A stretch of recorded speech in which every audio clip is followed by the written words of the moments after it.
तो इसलिए वो हरियाणा वालों को अच्छी तरह जानते हैं। अब इन्होंने इतनी अच्छी कविता पिता पे सुनाई, इनके पिता ऐसे हैं तो लिख दी।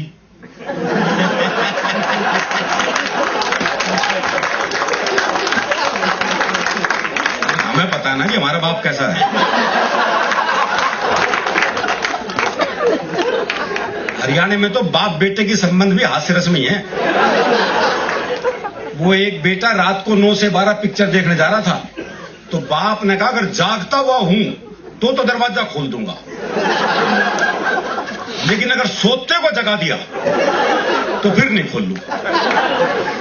अब वो रात को 1 बजे लड़का वापिस आया, तो बोले कैसे पता लगा बापू सो गए है जाग गए है? तो अगले ने चौकीदार की आवाज बढ़ाई, बोले राम प्रसाद सो गए है जाग गए है?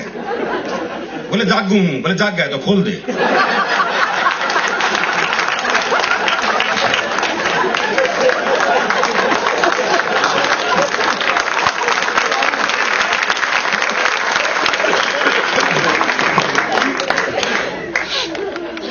आलोक भाई ने बहुत बढ़िया बढ़िया गजलें पढ़ी, तरबूज के माध्यम से क्या चिंतन परक कविता सुनाई। विनय विश्वास जी ने बहुत चिंतन परक कविताएं सुनाई। अब मेरे से आप ऐसी उम्मीद न रखें। हरियाणा का आदमी को ज्ञान ध्यान की बात कर नहीं सकता। हरियाणा का आदमी ना ज्ञान लेता ना देता। एक बार हमने कुरुक्षेत्र में भगवान कृष्ण जी से ज्ञान ले लिया था, उसके बाद से ज्ञान लेना बंद कर दिया।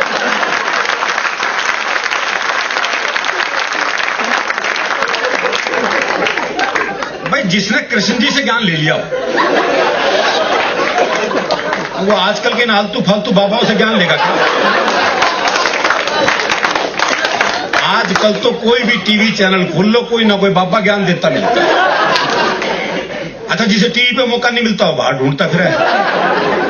वो हरियाणा में एक बाबा जी सुबह से परेशान, कोई मिला ही नहीं जिसे ज्ञान दे सके। सुबह से शाम हो गई तो शाम को देखा एक छोरा हाथ में दिया जलाया आ रहा है। बाबा ने सोचा मिल गया मौका। बोले बेटे तुम्हें पता है ज्योति कहां से आती है? बाबा ने सोचा ये जवाब देगा और मैं प्रवचन। लेकिन छोरा हरियाणा का था जी, उसने मारी दिया का फूंक। बोले बाबा ये बताइए ज्योति गई कहां?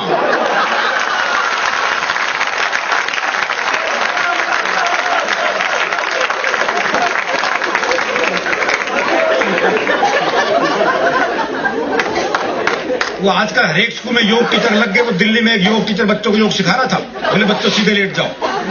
बच्चे सीधे लेट गए। बोले अपने पैरों से साइकिल चलाओ। वो सारे साइकिल चलाने लगे। एक पढ़ा रहा अपने हरियाणा का मस्त है। बोले तू साइकिल क्यों नहीं चला रहा? बोला मेरी साइकिल ढलान पे है।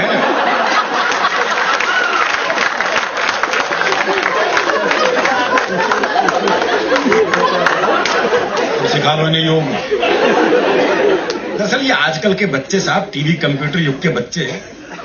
बल्कि मैं तो कहता हूं 1990 के बाद से बच्चे तो पैदा ही नहीं हो रहे, बाप ही पैदा हो रहे। इनसे बहस कर ही नहीं सकता। वो क्लास में टीचर ने सवाल कर दिया, बोले जिसे सुनाई नहीं देता उसे क्या कहते हैं? तो एक बच्चा खड़ा होकर बोला जिसे सुनाई नहीं देता उसे तो कुछ भी कहो।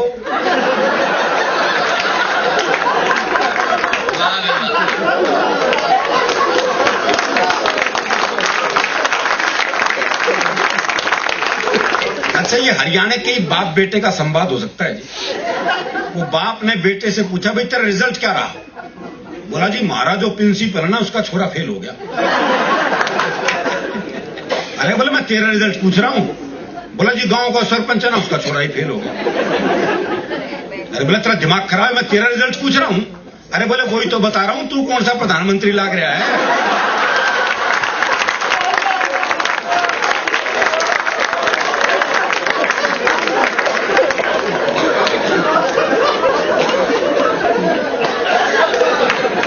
अच्छा, हरियाणा में ये वृद्धाश्रम की भी समस्या नहीं मिलेगी आपको।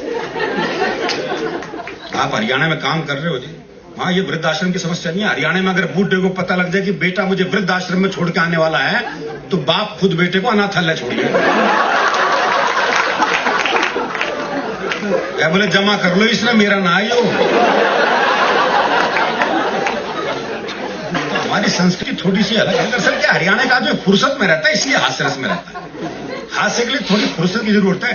वो एक ने एक रिक्शे वाले को आवाज दी, बोले खाली है? बोले हाँ। बोले आप फिर ताश खेलते हैं।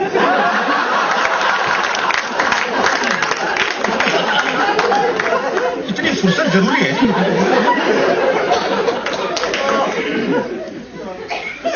और जहां तक प्रेम की बात है तो हरियाणा में तो हम तो प्रेम भी लिख नहीं सकते। आगे तो कोई भी नहीं लिख सकेगा जी।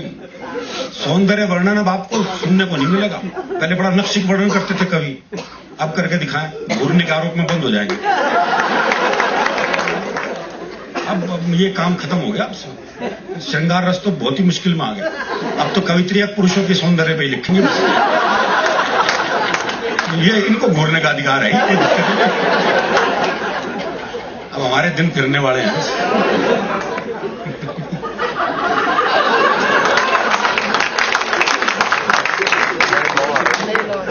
अच्छा, हरियाणा में तो प्यार भी जो है वो ब्याह के बाद ही होता है।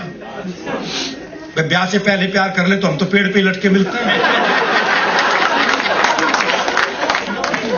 तो हमारे हरियाणा में तो प्रेम बड़ा मुश्किल है। वो एक लड़के ने एक लड़की से कहा, बोले मैं तेरे से ब्याह करना चाहता हूं। तो लड़की बोली ये पुराना तरीका है, किसी नए ढंग से प्रपोज कर। तो लड़का बोला ऐसा है, तू मेरे छोरे से अपनी चिता में आग लगवाना पसंद करेगी?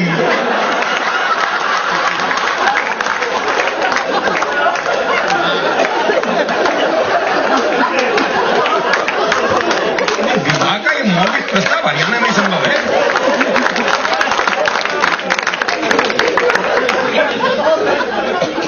वो एक लड़के ने एक लड़की से कह दिया आई लव यू। लड़की ने मारा खींच के थप्पड़। बोले फिर से कहिए।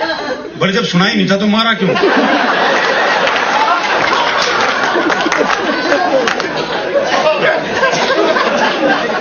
हमारा प्रेम बिल्कुल अलग है जी, अलग तरह का मामला। वो कन्या नया ब्याह हुआ तो दूल्हा दुल्हन को छत पे भेज दिया। वहां उसने देखा लुगाई बड़ी सुथरी। क्या बोले लड्डू खावेगी? देखो ये प्रैक्टिकल बात।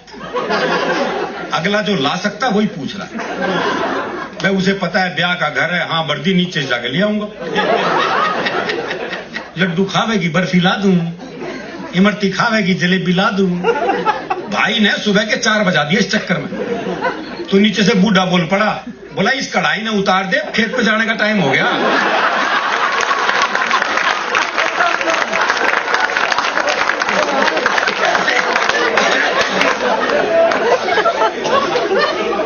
वो मेरे एक दोस्त हैं प्रहलाद जी, उनकी पत्नी का अपहरण हो गया। तो अपहरणकर्ता ने पत्नी की एक उंगली काट के साथ में चिट्ठी भेज दी। बोले 50 लाख रुपए भिजवा दो वरना डैश डैश डैश। मेरे मित्र ने वापस चिट्ठी लिखी। बोले उंगली किसी की भी हो सकती है, मुंडी भेज मुंडी।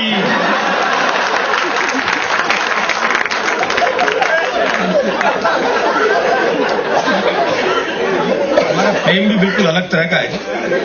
वो एक ने अपने दोस्त को फोन किया, बोले यार शिमला जा रहा हूं, पत्नी को साथ लेके जा रहा हूं और सोच रहा हूं जाते हुए उसे किसी खाई में धक्का दे दूं। तो दोस्त बोला यार मेरी वाली भी ले जा। बोले ले तो जाऊंगा, अगर बुरा नहीं माने तो उसे वापसी में धक्का दे दूं।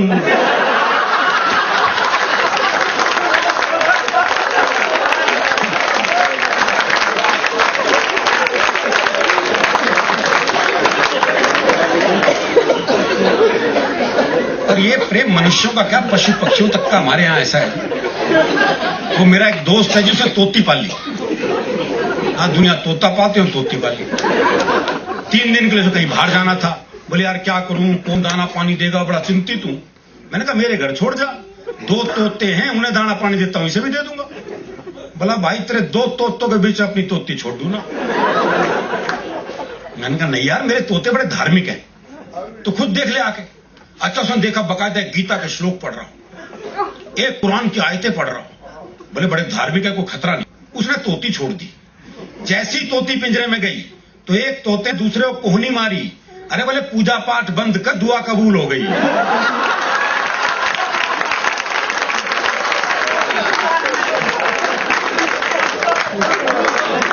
हमारे यहाँ तो पूजा पाठ भी क्या निकलेगा कोई भरोसा नहीं है, क्योंकि हम कितने धार्मिक है ये हमें पता है। जब हम मंदिर जाते हैं जूते ऐसी जगह उतारते हैं जहां से भगवान भी दिखता है और जूते भी। बल्कि जूतों का दिखना ज्यादा जरूरी है।